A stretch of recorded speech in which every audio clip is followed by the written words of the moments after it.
जैसे इसमें 2 टॉपिक पे डिस्कस होते हैं। परसोम्निया नंबर 1 यानी स्लीप टॉकिंग, बातें करना। इसको साइकोलॉजी के थ्रू कहते हैं, सोमनीलॉकी कहते हैं। और नंबर 2 दूसरा परसोम्निया ये है कि स्लीप वॉकिंग यानी नींद में चलना। इसको कहते हैं सोमनम्बुलिज्म कहते हैं। जो अपना स्लीप टॉकिंग है वो इतना हार्मफुल नहीं होता इंसान के लिए, क्योंकि उसमें वो किसी को भी हार्म नहीं पहुंचा सकता, खुद अपने आप को भी हार्म नहीं पहुंचा सकता।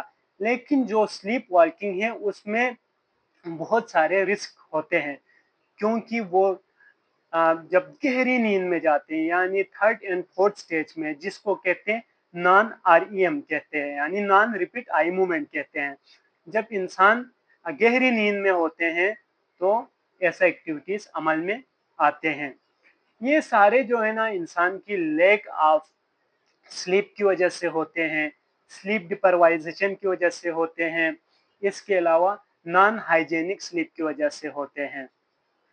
तो इंसान को जब जो पर्सन है जिसको ये मसला है, ये या तो इनहेरिटन होते हैं यानी इनहेरिट होते हैं, विरासती तौर पे होते हैं, या तो इंसान की जो जहन है वो किसी दूसरे काम की तरफ हो, लेकिन बॉडी उसको सोने पे मजबूर कर रहा हो, उस वक्त ये एक्टिविटीज अमल में आते हैं।